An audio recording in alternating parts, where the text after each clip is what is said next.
भारतीय संविधानाच्या अमृत महोत्सवी वर्षानिमित्त गोंडवाना विद्यापीठातील डॉक्टर बाबासाहेब आंबेडकर अध्यासनाच्या वतीने रविवारी संविधान सन्मान महोत्सवाचं आयोजन करण्यात आलं।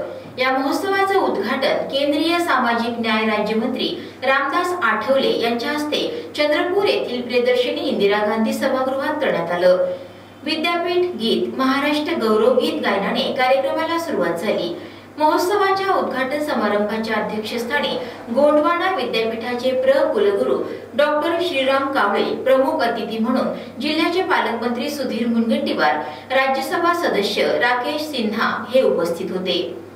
संविधानाच्या जनजागृतीसाठी गोंडवाना विद्यापीठाशी संलग्नित महाविद्यालयांमध्ये विविध उपक्रम आणि कार्यक्रम राबवण्यात येत आहेत। हा महोत्सव 26 जानेवारी 2025 पर्यंत साजरा करण्यात येणार असून विद्यापीठ स्तरावर 2 दिवसीय संविधान साहित्य संमेलन आणि विविध कार्यक्रमांचं यावेळी उद्घाटन करण्यात आलं। या संविधान सन्मान महोत्सवाच्या उद्घाटन कार्यक्रमात नागरिक मोठ्या संख्येत उपस्थित होते। यावेळी केंद्रीय सामाजिक न्याय राज्यमंत्री रामदास आठवले यांनी संविधान बदलवणारा अजून जन्माला यायचा असल्याचं मत व्यक्त केलं। मला तर आलेला आहे या विषमतेचा वीट म्हणून मी हा काही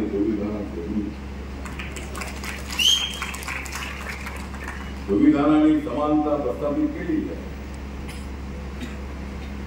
समानता गतीने पुढे जात आहे,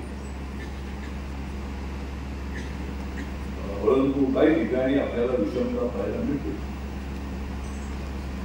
ही विषमता राहू नये, सामाजिक समता आणि आर्थिक समता हे भारतीय संविधानाचं मुख्य अशा पद्धतीचं एक महत्वाचं अशा पद्धतीचं पाऊल आहे, भूमिका आहे।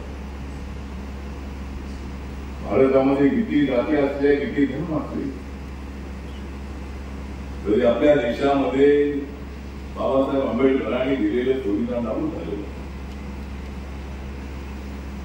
आणि संविधानाचा आदर करणे प्रत्येक नागरिकाचं कर्तव्य आहे। संविधानाच्या विरोधामध्ये कुणी बोलू शकत नाही। या देशाचं संविधान कुणी बदलू शकत नाही।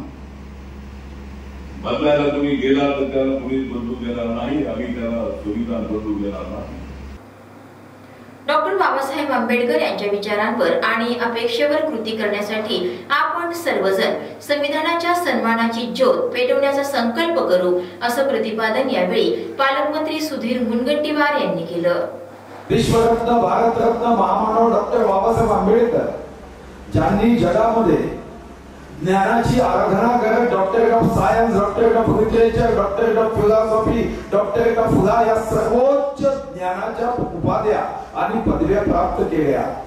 संविधान अर्पण करताना त्यांच्या मनामध्ये एकच भाव होता, तो होता की समाजाने संविधानावर आचरण करत, कृती करत, त्याचा सन्मान करत या देशाचा गौरव वाढवण्यासाठी योगदान द्यावं। पण दुर्दैवाने अजूनही देशामध्ये संविधान देशाला अर्पण लोकार्पण झाल्यावरही या संविधानाचा अर्थ साधारणतः आपण आपल्या उपयोगापुरता मर्यादित केला। संविधानामध्ये प्रत्येक जण माझे अधिकार काय, माझ्या वर्गाचे अधिकार काय, माझ्या समूहाचे अधिकार काय इतक्याच पर्यंत चौकटीमध्ये बंदिस्त झाला। संविधानामध्ये कर्तव्य दिले आहे, संविधानामध्ये जबाबदारी दिली आहे, संविधानामध्ये दायित्व दिला है, संविधानामध्ये मूलभूत कर्तव्य दिला है। हम अगर डॉक्टर बाबा साहब आंबेडकर जी को मानते हैं तो उनके लिखी हुई संविधान को भी हमको मानना होगा। हा भाव मात्र समाजाच्या मनामनापर्यंत निर्माण करायचा है।